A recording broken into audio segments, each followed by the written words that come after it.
Hello, everyone, to another episode of the Bearded Men of Real Estate Show, and we have no idea if you can hear us or not. I'm Ray. Say hi, Dan. Could he possibly say hi? Dan can't hear me at all. So as you can see, some massive confusion. We're trying to go live. We may have to reboot the show, and if we do, we will let you know and kind of put it out there again. Oh, he's watching now. So maybe you guys can hear me, but I can't hear you. So working on it. Yeah. So just ignore me while I'm ignoring you. But actually, so because okay, so Mike Elizabeth Rodell says loud and clear. So you guys can hear me, but Dan can't hear me. So that means I am coming through, but for whatever reason, I'm not coming through Dan's speakers. So we're trying to get this figured out, and so I'm texting Dan via the Facebook. Yeah, he said it's me. Yep. So it's there's something weird with the inputs. Let me see if I can edit his mic settings or something. No, it's not the mic. It would be. What's up, Howard? Thanks for joining the show. Promise, guys, we're professionals. Just is weird today. Oh yeah, I forgot you guys can hear me.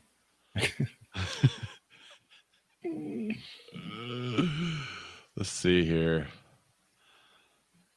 All right, so I'm going to text Dan a couple of things to try.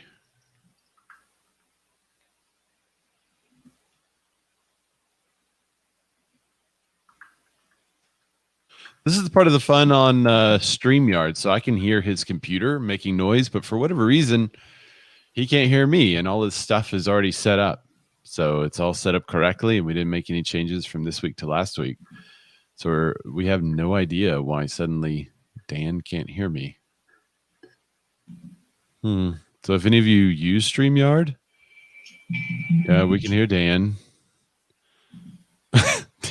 Dan is elderly. Sheesh, about time. Yeah, thanks, Jeremy James. Thanks for joining the show.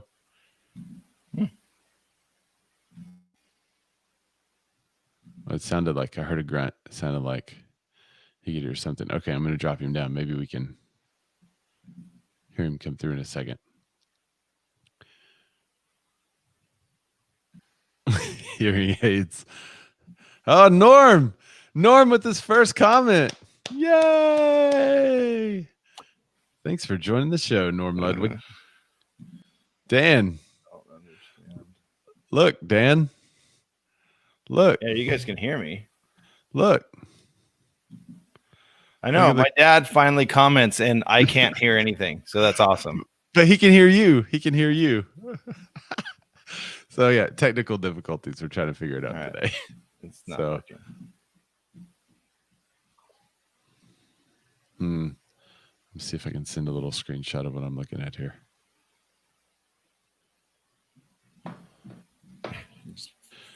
We'll do Flintstone here.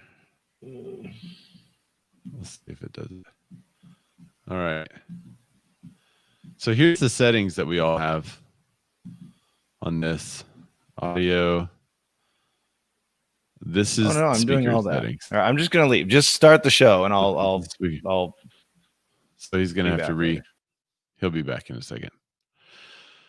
So this is the problem. We're not sure why his speaker is not playing us. So he's already reset once, and I'm not really sure why we can't figure it out this time. So have any of you that used StreamYard have an issue like this? Eric Edge. Hey, y'all. Delaware here. Hey, Eric.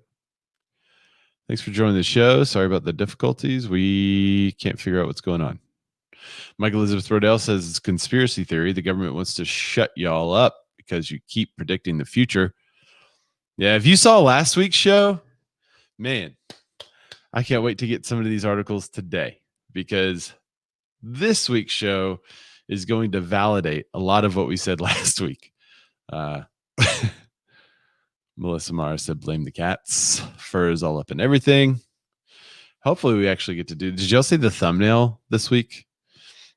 I think it's one of the greatest thumbnails we've ever put together. Here, let me see if I can share this. Share this part here. If you didn't see the thumbnail, we're going to display the thumbnail.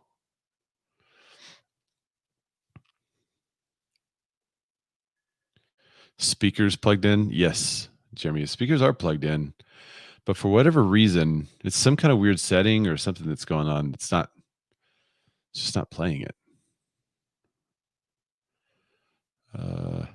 Here, there you go. Bam. There's the thumbnail for this week's show. If Dan opens up separate Facebook in parallel. So I had that power, not a bad idea. The problem is there's like a 20-second delay sometimes. The thumbnail is great. Look at the values point totals. We're actually in Ken Jennings' spot, 88,600.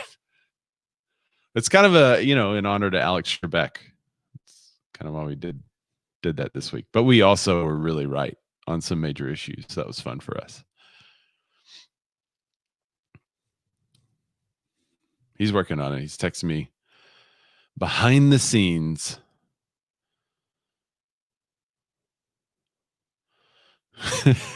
Eric says you're in Ken Jennings' spot. So that's so awesome. Yeah.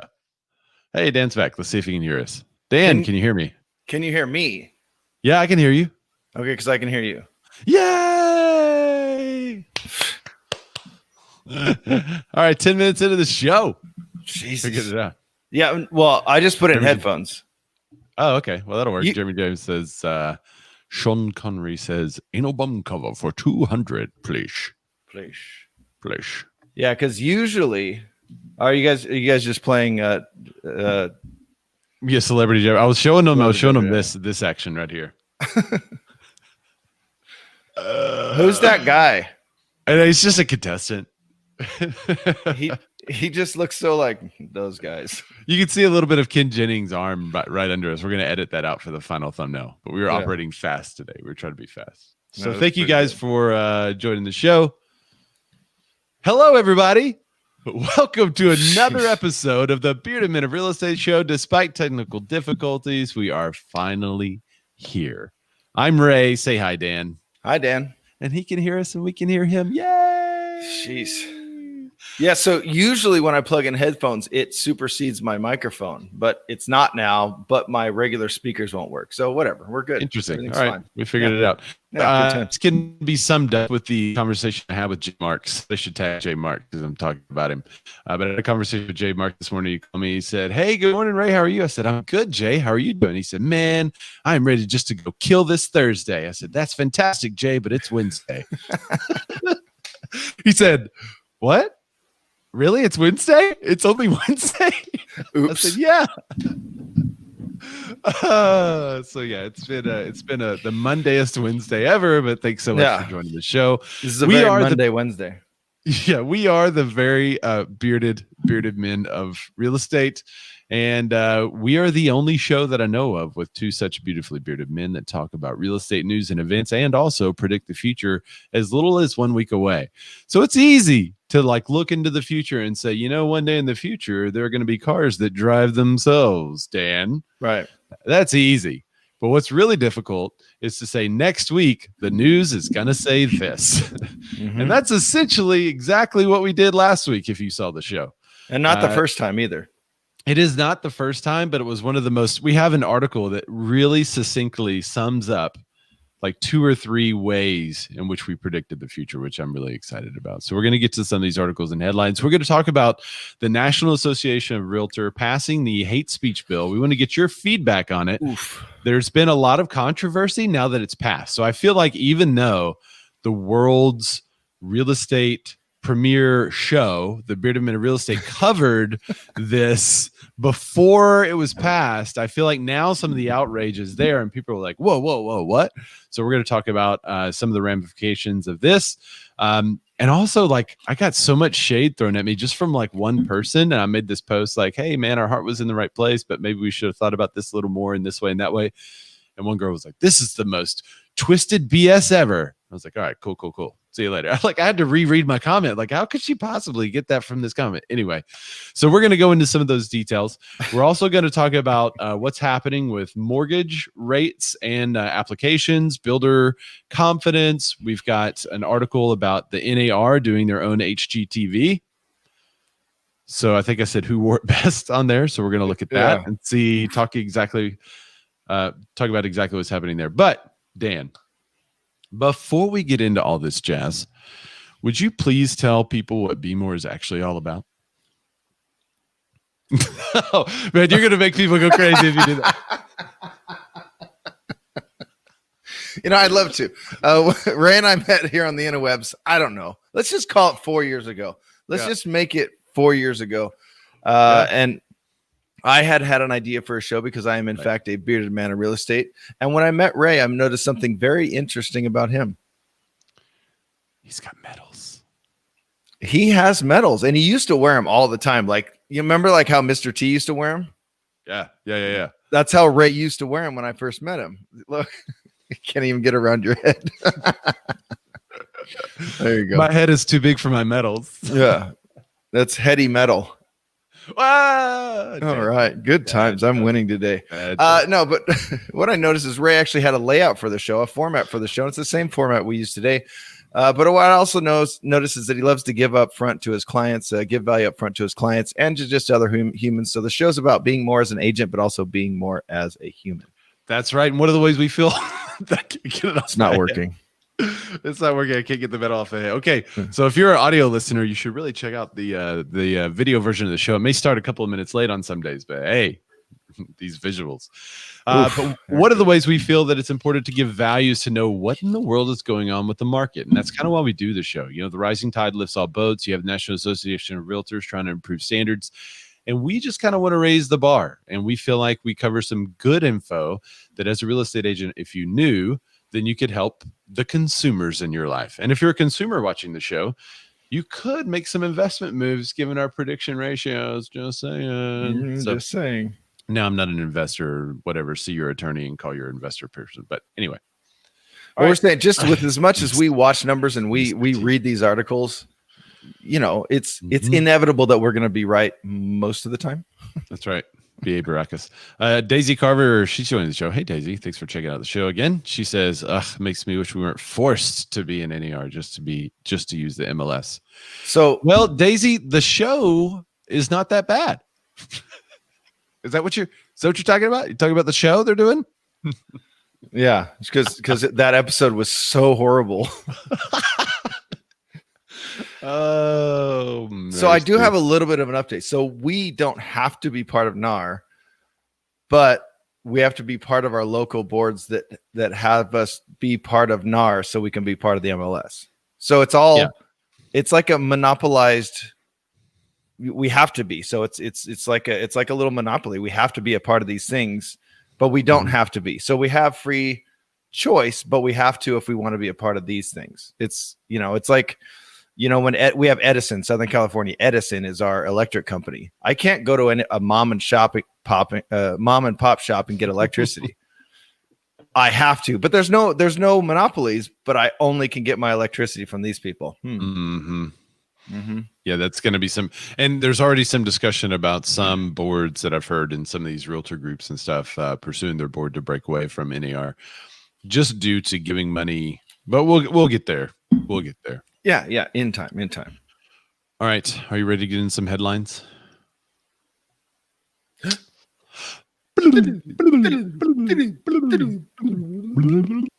Dude, you're so in with these headphones. You are so in my head. I wish I had like two. That way we could do a mono, or not mono, but stereo. And you could be like, hey. Yeah. Okay. So this is an interesting article for me. Y'all see these headlines? I'm going to zoom in. Homebuyers surge after the election pause. Okay. We were right. And we were so right on so many levels, and this article confirms it. November is the new May, which we've been saying. Last week's slowdown was due to the election, which we said. And it's weird because last week they were all writing articles like it was totally unexplainable and headed for a crash. And now, quote, mortgage demand from homebuyers surges after election pause. And one of the most frustrating things to me is they say election pause like they knew this thing was there. Like it was definitely a pause for an election and they knew the election pause was there. So why didn't you mention it last week before the election? Okay. Let me give you a summation of what happened. November is historically a slower time of year, but for real estate sales, as buyers and sellers both tend to take a slight break. But home buyers are surging, just like real estate agents, and the host of this show said it would. So mortgage applications rose 4% for the week, according to the Mortgage Bankers Association seasonally adjusted index, and volume went back up to 26% higher than a year ago, in which this article says that's decisive. Now, if you remember last week, it was still like 16% higher, apparently not decisive. Yeah. We've had several months ago where it was like 30 and 40% higher, not decisive. But this week, 26% higher, that's decisive. That's a new word they're using now, decisive. Mm-hmm. And remember, 6 weeks prior to the election, well, we're 2 weeks past the election now, but for 6 weeks, it had gone down and down and down slowly. And it was before it started going down, it was at like 28% higher than a year ago, or 23%, something like that. And now election pause, which is a thing apparently. Right. Which this is the first time they've mentioned the election pause, by the way. First time. Yeah. But we've been saying that. And then it goes up. What did it go up for the week? 4% for the week. Because it had been going down every week, and then it went up 4%, and now 20% year over year. Now it's decisive. Yeah. So here's a quote from Joel Kahn, who I think our buddy Joel got a promotion, because it used to say one of MBA's economists, but now they both in the article misspell his name and say that he's the Associate Vice President of Economic and Industry Forecasting. Anyway, that's a promotion. Yeah, I think so. Housing demand remains supported by the ongoing recovery in the job market and an increased appetite from households seeking more space because of the pandemic. There you go. And Melissa Mars says election pause. That was a thing. That was a thing that we were telling you about, but they didn't say anything. Wait, y'all have the MLS. I'm going to bring up some of these MLS comments a little later. Mike Elizabeth Rodell says, I hope the show has actually buyers who aren't butterfly farmers on. Oh, okay. All right. So I'm going to get to that one too. Yeah. That's a great quote for one of these next articles. All right. So apparently the pause is over, and the doom and gloom that I spouted last week that was directly from the article might have been just to get some clicks, or maybe it was to, I don't know, get people to vote a certain way. I don't know. Do people actually do that? I don't know. Maybe we were, but remember, we were all supposed to get out of the industry and quit. Remember? Yeah. It was over. It was ending. It was a 6-month low. There was really nowhere to go from here. Yeah. Nowhere to go. It turns out that the confidence is not only for the buyers. It's weird. That was a transition, Dan. Oh, sorry. Oh, you know what? When we transition, I have to have this up. Hold on.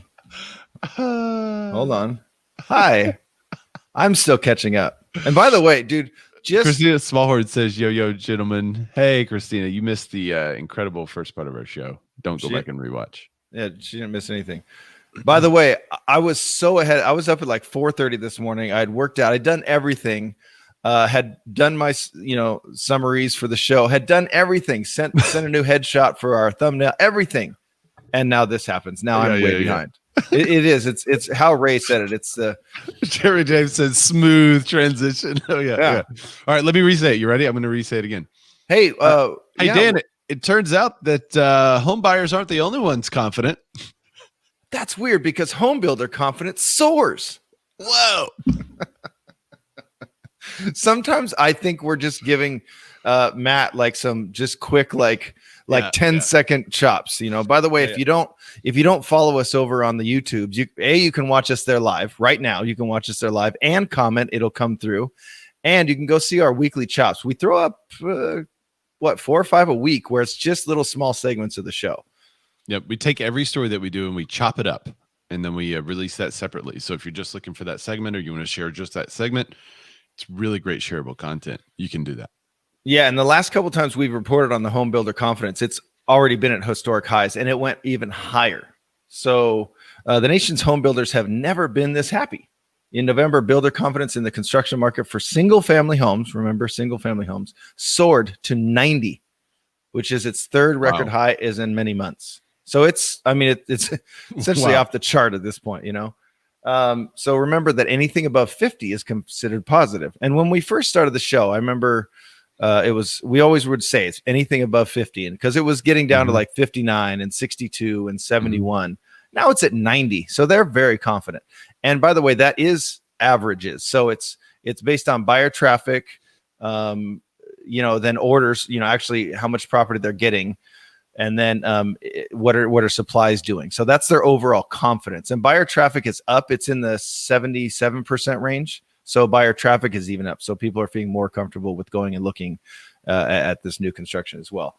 So last November, the index stood at 71% or 71, and the start of the Rona. In April, builder confidence plummeted to 30. So it's up 60 points in the last 7 months. Wow. The nation's home. I didn't mean to do that, by the way. Wow. Wait, do the glasses thing. Yeah. Wow. Wow. Woo. It's just, I am on fire today. The nation's home builders have been benefiting from a very low supply of existing homes for sale, as well as a newfound consumer desire to live out in the suburbs. The stay-at-home culture of the Rona means buyers want not just more space, but specific spaces for working, schooling, and exercising at home.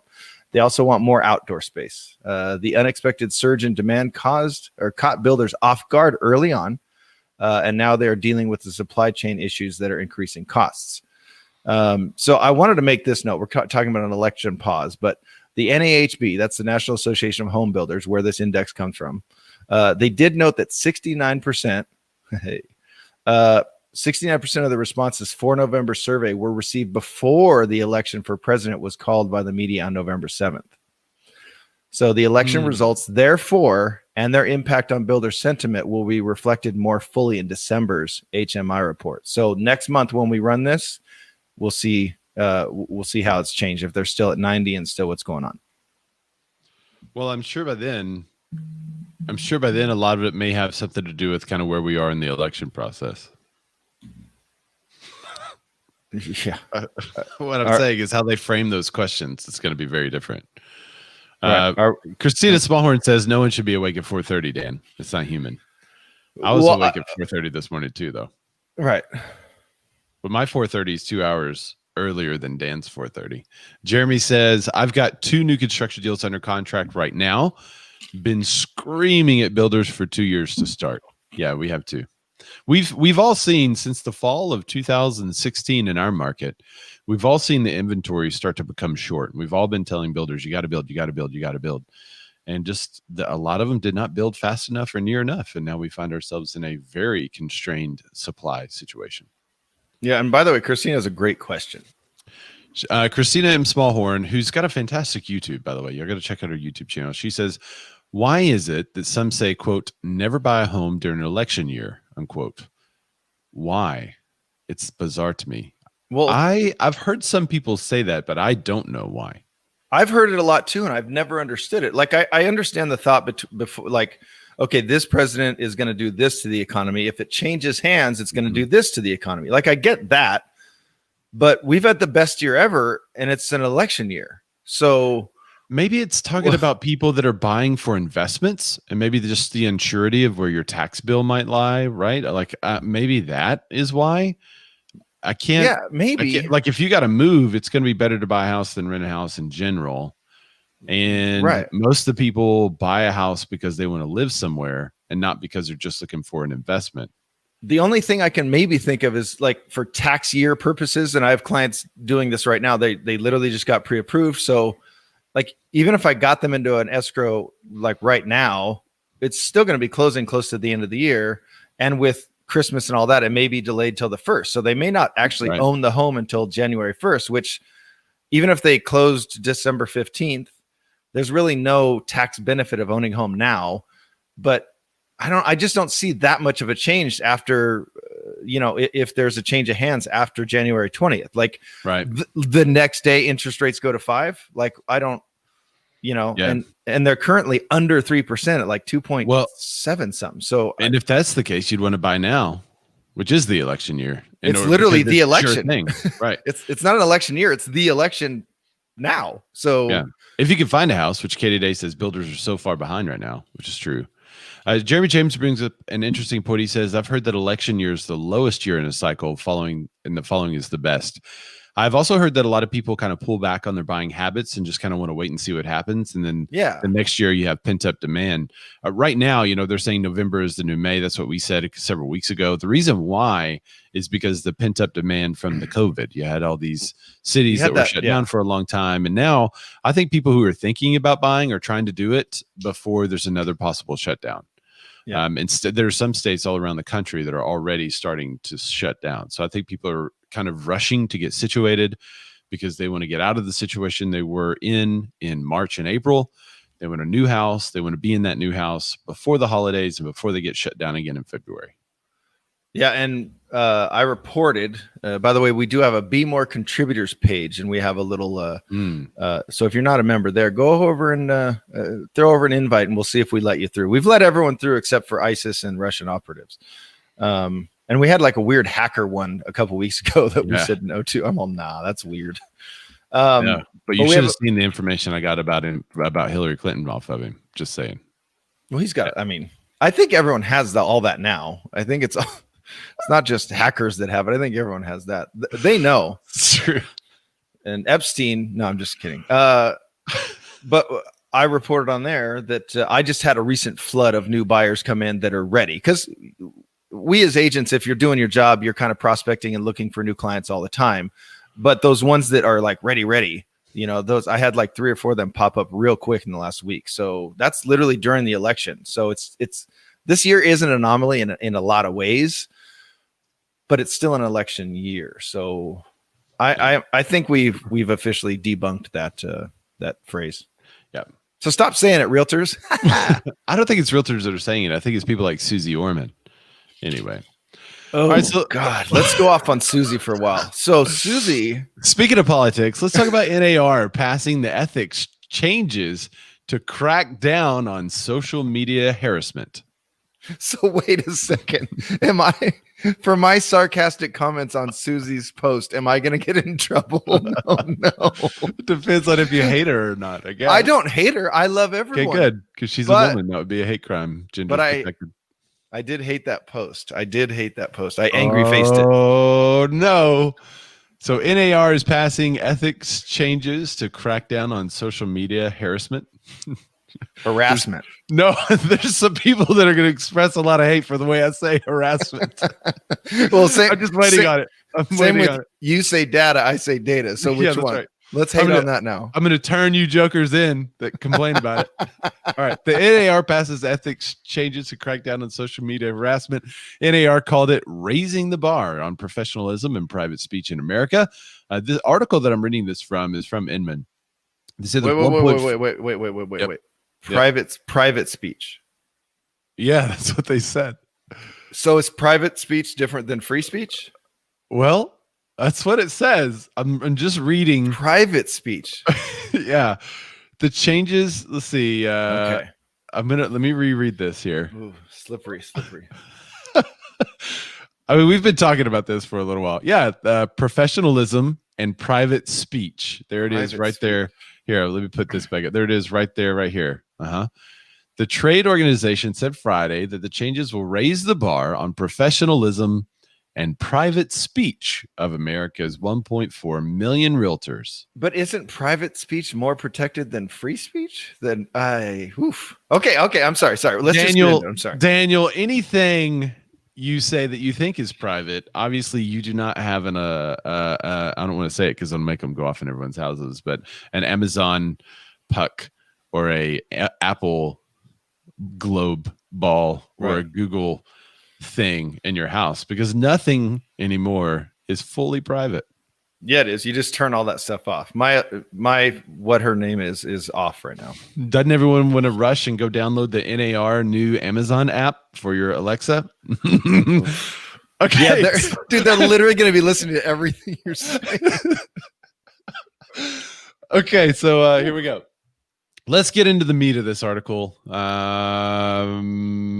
article says that it reiterates the association it reiterates that the association can refer ethics violations to governmental agencies and other specific guidance for hearing panels regarding violations that it would consider discriminatory, quote, particularly egregious when determining appropriate discipline, and add termination of memberships for up to 3 years as a possible disciplinary action. So this begs the question. They're referring activity that's not illegal to the government for the government to do something about it, but they're going to also take away your membership for 3 years if you're found guilty. All right. So one of the policies that was approved, Standard Practice 10-5, reads as follows.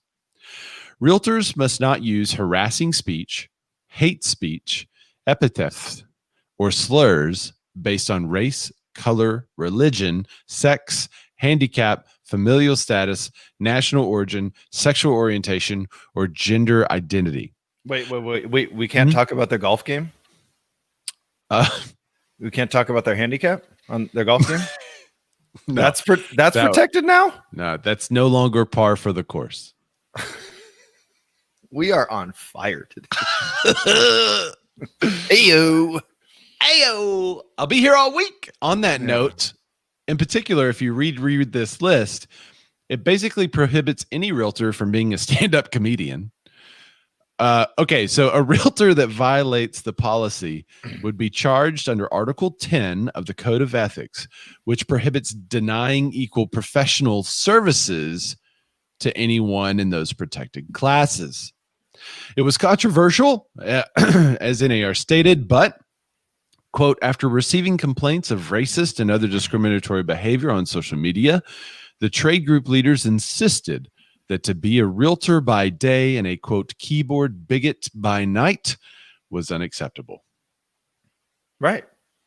And by the way, so we want to say, and I will straight up speak for Ray on this one, but we will say that we love the changes. We love that they're trying to be better. Okay. We love that they're making more, because there are a lot of unethical agents in our industry. We get that. We love that. But the issue is, before, if someone was a realtor by day and then a keyboard bigot by night, right, and someone calls them out, it's self-policed. I mean, think about the one. No, but remember the one video? It was the ladies, the ladies in Denver that did Bel Air because they live in Bel Air. Just that alone got such a national upsweep and just got so taken out of control that it happened itself. So if anyone gets reported, especially to their local board or the National Association of Realtors, why isn't the National Association of Realtors handling these things instead of making sweeping new changes that may get very slippery in the near future? Well, I think what they would argue is that they would love to do something about it, Dan, but in order to do something about it, they have to have a policy in place that explicitly states that they could do something about it. But maybe this could have been more well-written, potentially. So I want to bring up another article that Inman also linked to. And it was from November 3rd. Wait, let me get this back in our share. What happened on November 3rd? It was an election right before it. Was that the election day? Was it November 3rd? Yeah, or 4th, something like that. Yeah, no wonder why I didn't know this article was written. It says, quote, all right, is a Confederate flag hate speech? NAR won't say for now. That's interesting. Is a Confederate flag hate speech? They used a couple of examples. They even said, could using the term white privilege or displaying a bumper sticker with the Confederate flag be considered hate speech under the new proposed ethics changes? Well, see, that's where it's going to get into. Well, I have that sticker because I'm from here and it's part of our history. Yeah, or I have that sticker because I'm a racist. I mean, what are they going to, you know what I mean? Like, well, and I think you brought up a great point last week. If religion is protected and somebody has a bumper sticker that says religion caused war, or religion equals murder. You know, I've seen those bumper stickers. So is that now hate speech towards religion, which is a protected class? Yeah. If somebody has a disagreement, I think the example I use, because I'm in sports and I like watching powerlifters and stuff like that. Well, recently, there's a transgender female who broke the world record for female deadlifts. Well, okay, so you're a dude, you're going to deadlift more than a female with all the same training. So if you put something out there that goes against that, if you say, hey, I don't think that's right, like maybe they should have their own category or something like that, but I don't think that, if you were to disagree with that, then does that make it hate speech if you think it's wrong?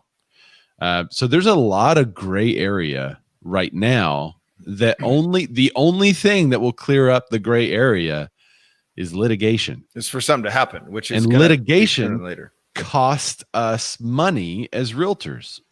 We give them our dues, and they use our dues to fight this policing of speech and thought. Because it's not only what you say, it's what you do as well. So does that mean, like, what if you associate with a group that then you find out the group believes this, but you don't believe that, but you were associated with them, so now you're guilty by association? So there's going to be a lot of questions. There's going to be a lot of legal happenings. There's going to be a lot of people reporting people. But I thought that was interesting that they asked, could using the term white privilege, like if somebody says you have white privilege, is that now a racist term that could cause someone to lose their ability to be part of NAR? Wait, what if I say I have white privilege? What if I say it about me? Am I hating on myself? I don't. You're hating on your race. You can be a racist and part of that race, sir. Can I hate my own race? Yeah. Or is that bad too? Gosh, where were you at this political cycle? All right, let me get to some of your comments about this topic, because I'm really curious to see what you guys have to say. I just want you to know that this is a public show, so be careful with what you say. These are not private comments. Yeah. And also, it's not just about hate speech; it's harassment. Right. Harassment or harassment. Harassment. Yeah. I've got debates going on in the comments about harassment. Harassment. Okay, so private speech as opposed to business speech. Yes, that is kind of the distinction that they're making, is that now this would include your private speech. Mike Elizabeth Brodell says that means when Siri records you saying crap in your home, you can get fired. Apparently. Daisy Carver said NAR should change their slogan to "We don't believe in freedom of speech." That doesn't really have a good, it's not as catchy. It works, but it doesn't. Yeah, it doesn't. It's not on brand. It's because NAR doesn't have the reach to prove what you say in private. You need secret squirrels for that. That's from Mike Elizabeth Brodell. So they would have. So this is what they're saying, is that egregious offenses have to be proven, and that everyone would, quote, have their day in court. So if you get accused of this, you're going to have an opportunity to defend yourself with everything you can find that would be defensible at the time. I have a fix, by the way. What's your fix? Well, just get to Jeremy's quote, because okay. Jeremy says, you can't. Okay, can I call someone an idiot? No. Well, it depends. If the idiot is in the protected class, I wouldn't. I just wouldn't. I mean, I wouldn't call anyone an idiot. So you could just stop arguing on social media. I mean, no, see, Dan, that's our freedom. I don't know. Okay. You got the freedom to do whatever you want. You should be able to argue on social media. I do admit it changes a lot. It affects a lot of people, and it changes people's minds literally every day. And no one ever loses any quote unquote friends on social media because of silly arguments on social media. But go ahead, keep arguing on social media.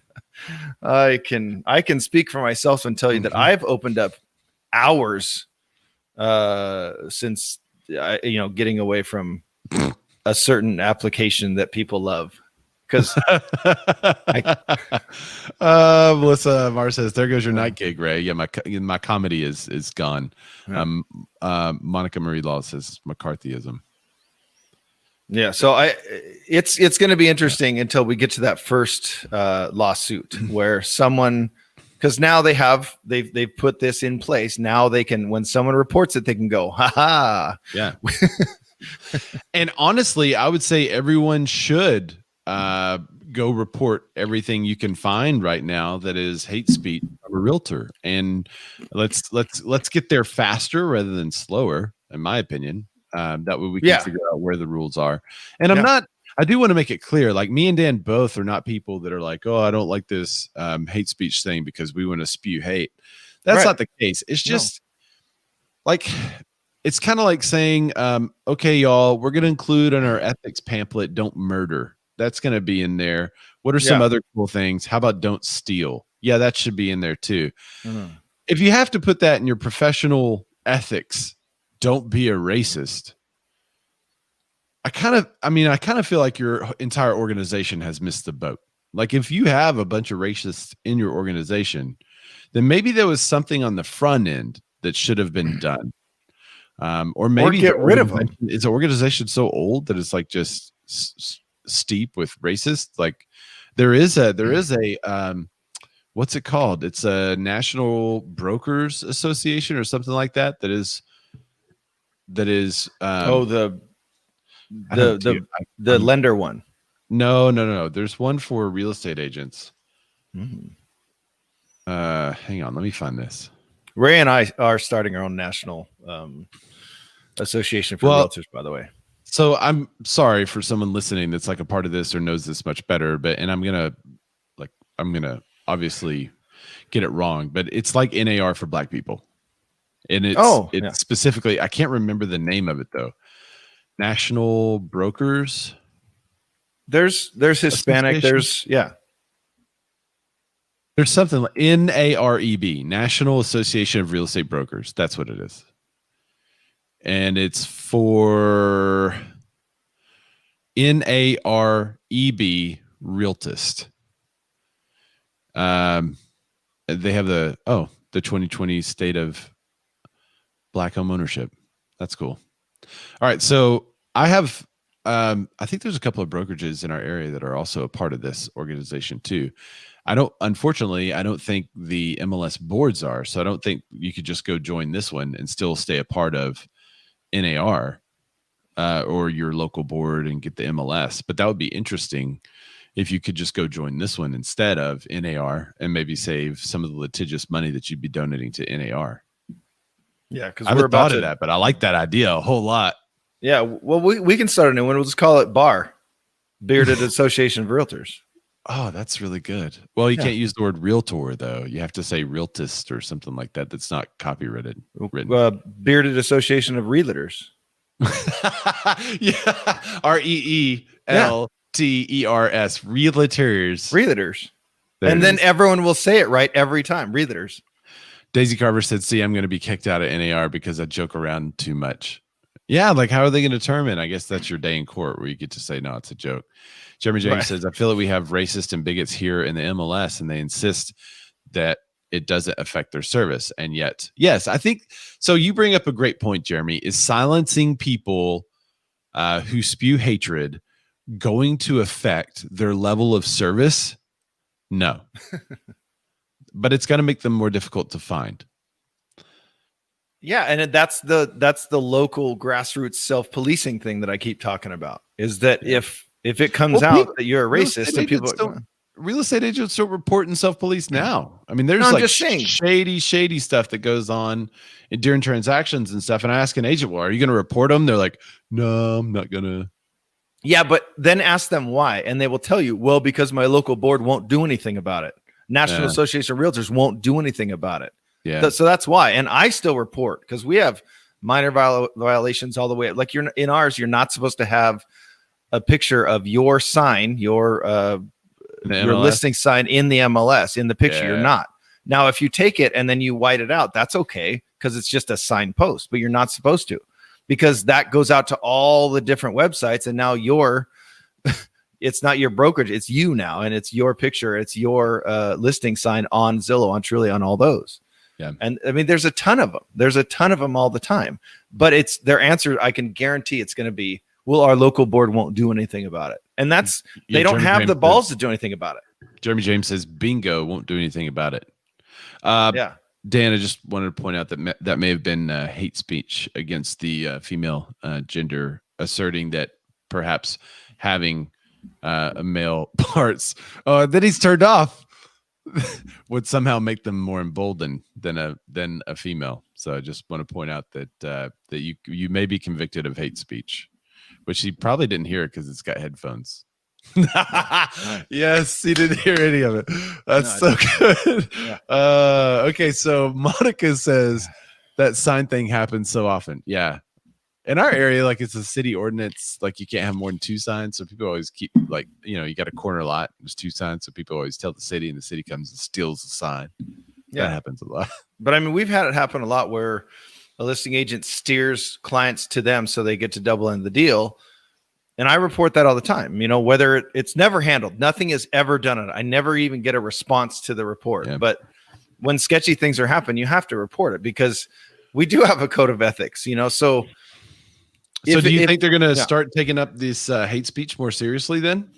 I mean, I think they're going to be looking for it. I think it's going to be any post now that could go towards hate speech or anything. Because remember, screenshots are really easy now. Yeah, I can send them a couple of links to some groups, and they can get plenty of that stuff. I know. I'm on. You guys can find me over on Instagram, by the way. So, D Ludwig rocks. But wait. Let me. So, because remember, when they were proposing this, remember the one dude, I forget his name, but he's one of the high up ethics guys in NAR. Remember, he had like 8 examples of Matt, egregiously racist behavior and unethical behavior. Yeah. Just 8. And these things are things that people wrote and said on the internet. Like they're actual examples, not if this happens, we're going to do this. I want to know what happened to those 8 people. So I can only imagine now that it's been passed. If these things are getting reported or if they're seeing it, they're going to be on the lookout. Things are going to happen. I think it's only going to come back and hit those people that are, that is more public. There's more public outcry about. I think those are the ones that are going to get in trouble. The ones where like you see this post by this other agent and they're a bit hateful towards a specific group or whatever, you're going to report that and you're never going to hear anything about it. That's my opinion. I don't think they're going to do anything about those unless it becomes public and something's run on the news. And, then they're like, oh yeah, we took action and we got rid of that realtor because our code of ethics does not permit that. Yeah. And maybe I'm just jaded.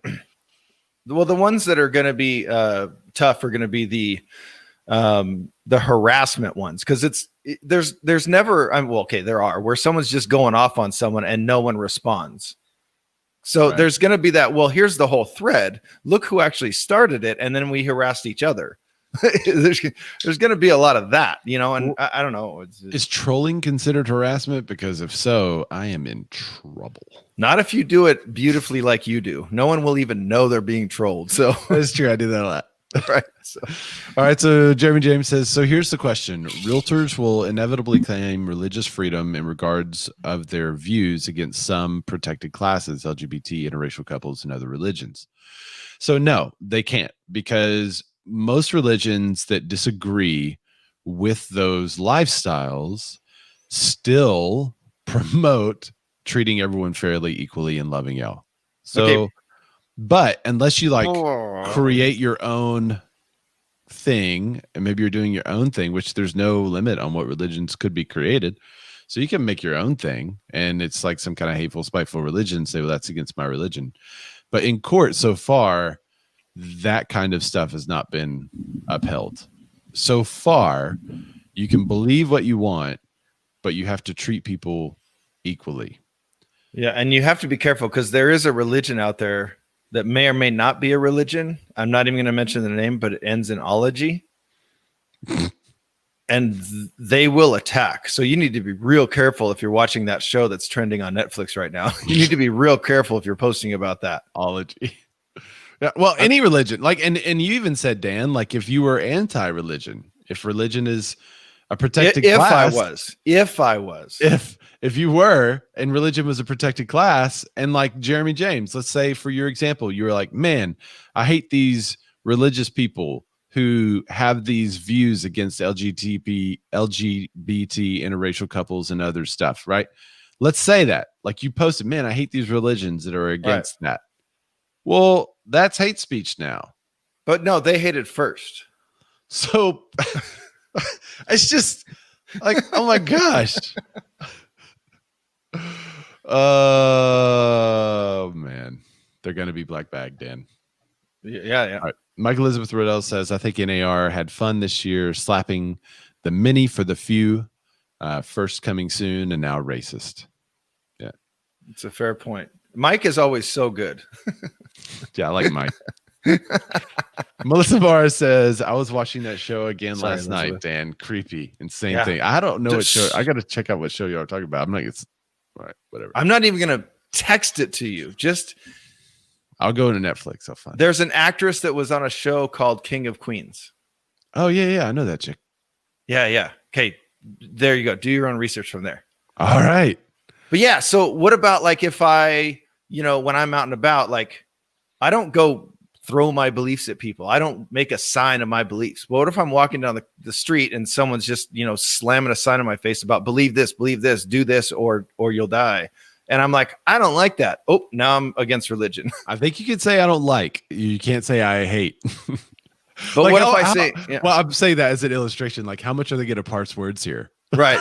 So just say I don't like. I don't say I hate them. I said I don't like them. It's don't like speech, not hate speech. Oh my gosh, they're just in for so many lawsuits. Okay, let's move on. Maybe some better news on the horizon, Dan. All right. The MBA, the Mortgage Bankers Association of America, they predict record purchase mortgage volume in 2021. There's a lot of numbers in this article. So I kind of cherry picked a few, but if you want to see it, go over to Housing Wire, or you can go to Susie Orman's page. She predicts things like perfectly. As of right now, I just ran some comps in my neighborhood down 50%, just like she said back in July. Right. Just kidding. That's not happening at all. Susie. Oh, sorry. I love Susie Orman. Okay. So this is from Housing Wire. The Mortgage Bankers Association on Tuesday released revised estimates for the third and fourth quarter of 2020 and predicted record purchase volume for 2021. Although the MBA, not the National Basketball Association, the MBA expects decreased refis in 2021 and a decline in overall origination to around 2.56 trillion. That would still be the second highest origination total in the last 15 years. The rebound economy is likely to mean higher mortgage rates, with the MBA forecasting 2.9% at mortgage rate by the end of this year. So my prediction of 3.5 is a little bit off. And they predict a year from now in Q4 2021 that it'll be at 3.3%. And Ray, do you remember your prediction for this year? I do not. I'll have to go rewatch the show. Yeah, but we're coming up on that. That's in another month or so. We will be revisiting what we predicted a year ago and then doing predictions for 2021. Right. So this is where it kind of gets interesting to me. So the median price of new construction homes, in the third quarter of this year was reported at $330,000. That is expected to rise to $339,000 in the fourth quarter of this year. So a $9,000 difference over a 3-month period. That's a big jump in my opinion. Yeah. However, existing home price averages are expected to drop again in the fourth quarter of this year from 297 down to 294. This continues the downward trend from the second quarter of 2020 when existing home price averages were at 309. So think about that. Quarter two at 309 for existing home sales, and now they're at 294. And then that's a big jump for existing home sales. That's a big drop. That's $15,000. Melissa Morris said, of course, there'll be decreased refis. Everyone already did. They're selling. And she also said, is the extra fee going into effect in December still for refi? Yeah, that might be a part of it. That fee that's not a fee, the unfee fee. Interesting that they revised their numbers and it went up right after the election. Huh. Interesting. Well, election pause. It's called a pause now. But then I want to finish on this last one. So they also include that they're predicting a growth rate of 3% and an unemployment rate of 5% by the end of next year. So that's good. Unemployment is considered full employment from 4 to 6%. So there you get fully employed again by next year. A lot of people say that the way the economy is set up right now, it's set up for a huge boom in 2021. So from a lot of the economists that I've been reading, they're all kind of reporting the same thing, that it's going to look really good, really great. It's going to be a fantastic 2021. And eventually, happens, I think Jeremy James is right. He said lenders better be hiring a lot more underwriters and processors. Been dealing with a lot of delays. Yeah, for sure. But maybe the refi volume going down, maybe that's going to help it, because I think that a lot of them were tied up with refis. I know appraisers were. There are a lot. I mean, but with interest rates, predicted to be at under 3% for the rest of the year, and only, I know I say it only, but only 3.3%. And again, it's a prediction at the end of next year. That's still, remember the one, what was it, like a month ago, that one economist predicted they'll stay around 3, quote unquote, stay around 3% for the next 3 years. So if people are getting lower interest rates to purchase their homes, that means they're going to have lower monthly payments, which means they're going to have more money to spend in the economy, which means, dun, dun, dun. Yeah. Okay, so I like the prediction for 2021. I think it might be a bit optimistic. I think a lot of it's going to depend on if we have another first quarter shutdown or not. Yeah. If we have another first quarter shutdown, it may inhibit a little bit of that stuff. And honestly, the only thing that worries me is if we have another shutdown because we can't get the COVID stuff under control, then you have a situation that could be similar to 2007 and 8, in which you had lenders that are tightening their constraints because of the unsurety in the job market. If the job market does not improve or it even gets worse, say like 10%, 15% unemployment, which in October of 2009, it got to 10% unemployment. If we approach those numbers, then you're going to have people that now have to sell because they don't have a job. People that cannot buy because they can't get a loan, the tightened constraints from lenders. So hopefully lenders will kind of loosen up a little bit, and hopefully we won't have a shutdown. And if we don't, I think they're right. I think it's going to be an incredible year. If we do, it's going to be a tough year, in my opinion. Tough year or like a flat year? I would say a pretty tough one. If it gets bad again, I think that's going to send a lot of people into uncertainty, because they may not see the end. But usually, historically, 18 months is what you see for most pandemics. So we're coming up on that in, what would it be, in May? April, May, June? It's going to be May. It's going to be May. But now let's remember. So I'm going to say two things. So if there is another shutdown, first of all, I hope we learn from the last time when, quote unquote, we... sorry, I'm going to let my despise come out for some certain people. But when we shut down our states and cities, I hope we learn from last time when we learned that we can keep mom and pop shops open. We can keep those jobs going. We just need to give them specific guidelines. And I'm not saying shut Walmart down and shut Target down and shut the big, but why keep those places open with literally thousands of people inside at any given time when a mom and pop shop at its busiest on a Wednesday morning rush at my local bagel shop, the busiest it ever gets is 4 people inside. Why are they being shut down? So my point is, I'm not just ranting, but my point is, if we can keep them open, that will keep those people with those jobs. And by the way, maybe they're not homeowners, or home purchasers, but they're, a lot of kids from 16 to 24 have those jobs, right? Right. Those are the ones that are putting money into the economy and keep our economy going. So I'm not an economist. I'm not I'm a numbers guy, but I'm not some predictor of great futures. But to me, it seems that these little, we have,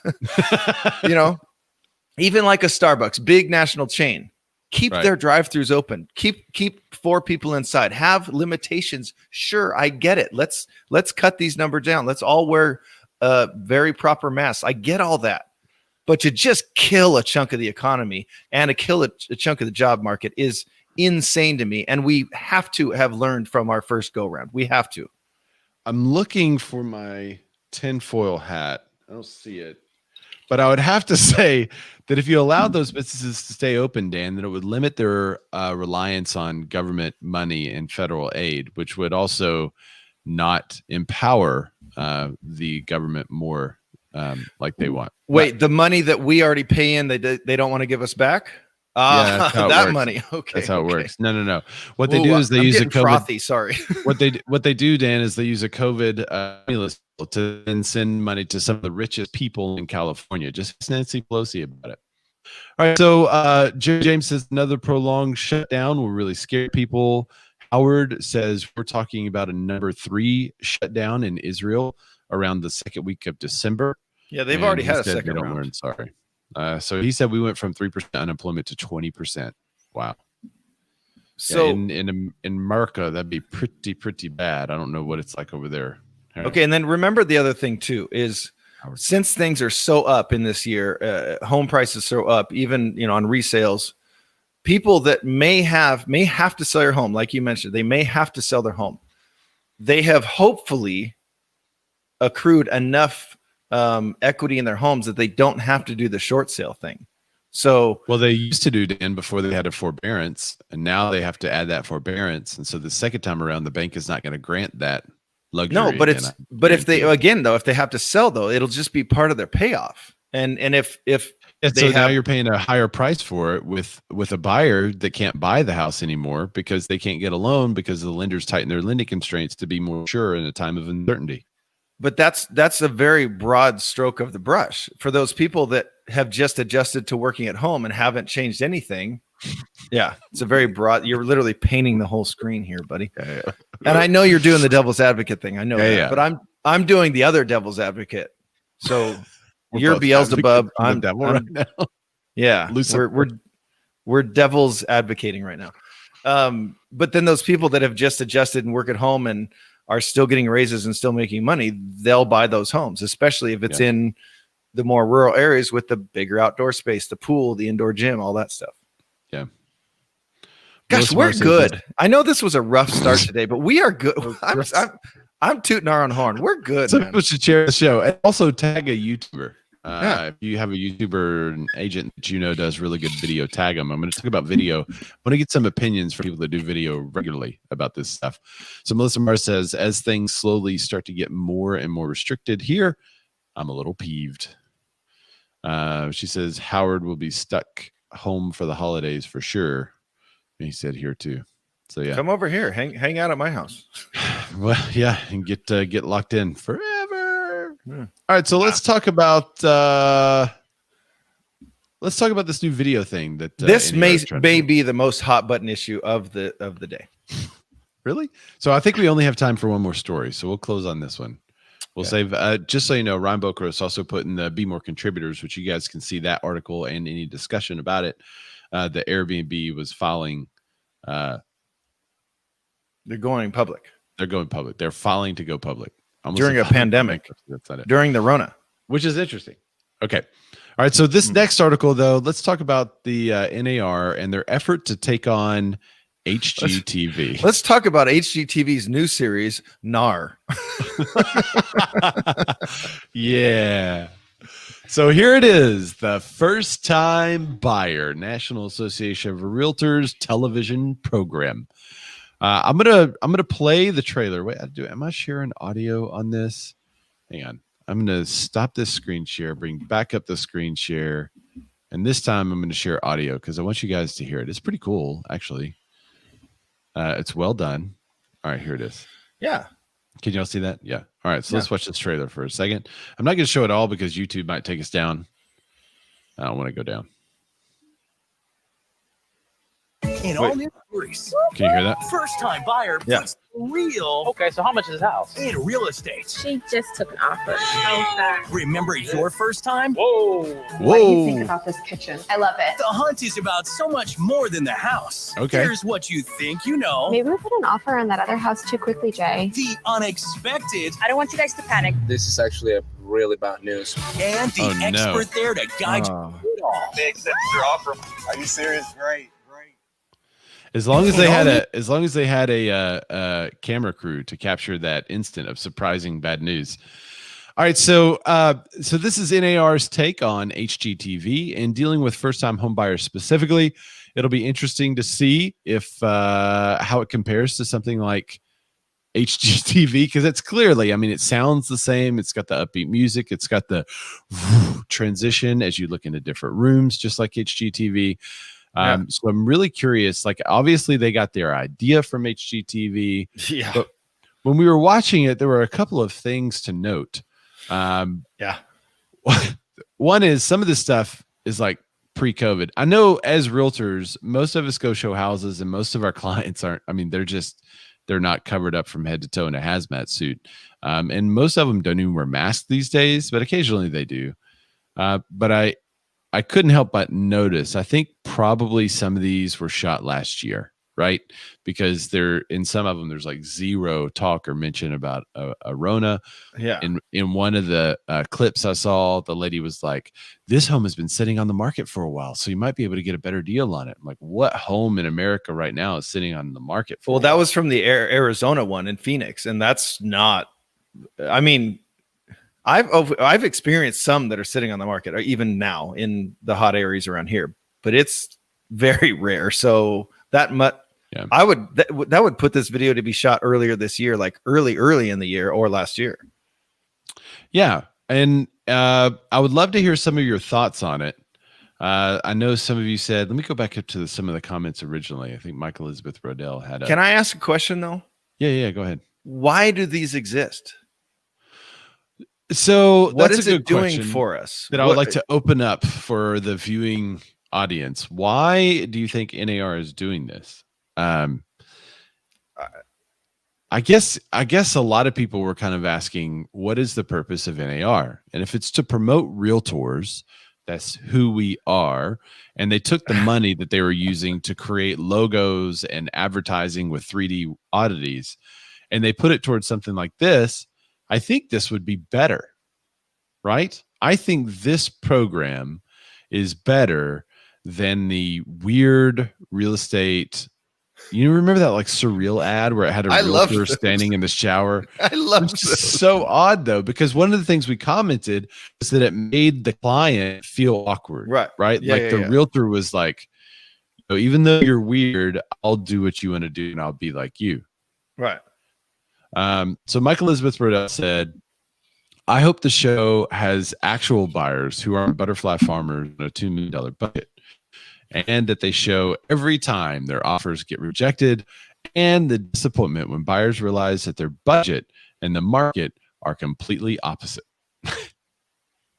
Yeah. Because a lot of times on the HGTV show, it's very, very unrealistic. First of all, you don't see 3 homes and have to pick from those 3. And it's they always made it seem like the realtor picked these 3 homes for you. You may not like them. Oh, and I picked one that's 50 grand over your budget. Oh, cool. And I wonder if it's actually, so the trick to those shows, if you guys don't know how HGTV operates, by the time someone is filming, they've already purchased the home and usually closed the home or very close to closing on the home. Yeah. So I think I have heard of a couple of instances in which like the week before close, something happened and they didn't make it. Yeah. But for most of the shows that they record, the home choosing is already done. Everything that's like up in the air is already complete. Right. And so the whole thing about going and seeing 3 or 4 homes and choosing one of those homes, that's all completely staged. The discussion and negotiation with the other agent, completely staged. A lot of times the discussion and negotiation about repairs and meeting an inspector and all that process that sometimes you see on HGTV. Normally they just kind of skip all those details, but when they do show that, that's all staged. And they've already kind of got a sure thing and have closed. So what I'm curious, because they have 8 episodes now in the first season, you can go watch them. They're all around 15 minutes or so, 14 to 15 minutes. Yeah. And I want to know, I haven't had time to watch the show yet because I just saw this from Ryan. Ryan also sent this to us in the BMORE contributors group. But are they going to show like the entire process? Like this is the 150th home that Candace has shown Right. And He's they've fired. lost out on 6 others where their offer was the second favorite, but they didn't Right. get it. Right. Now you watched a little bit of this and you had an interesting comment about who seemed to be the star of the show. Yeah, I watched the whole first episode. I scanned through it. I watched, a couple minute chunks at a time because I was preparing for the show to not be prepared for the show. If you guys saw the beginning of the show. But the star, they were like showing the realtor and they were showing the realtor with her kid and like riding up on a scooter. Like, okay, just park it over there. I'm going to park it right here. Okay, good, honey. And then she's like hanging out in her local little downtown area. Right. And then, so who's the star?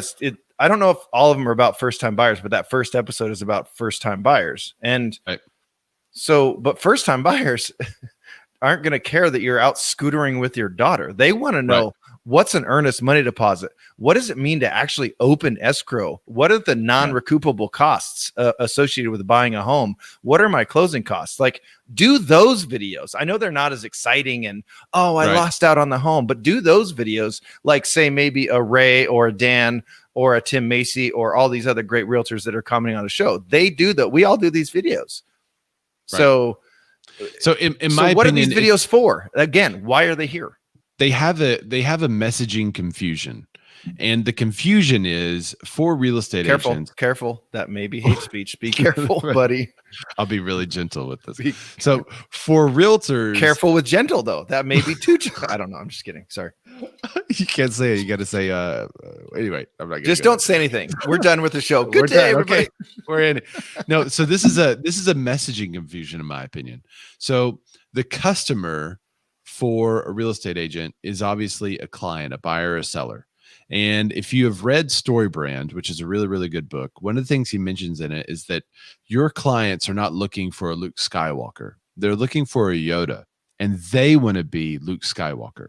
Okay. So your buyer, in your buyer's mind, they want to be the hero. Everyone wants to be the hero of their own story. You as a realtor probably want to be a hero of your own story. But in order for your clients to feel like they've been served better, if you become the Yoda, if you become the guide to help them be the hero, then they will feel much better about working with you, buying a home through you, all that stuff.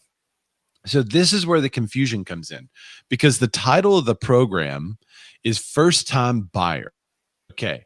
So from the title, I'm thinking this is something with the National Association of Realtors who want to highlight the process for a first-time buyer so that they can then educate home buyers and have like an educational piece for home buyers about working with a real estate agent through the process, things you might come in contact with, etc.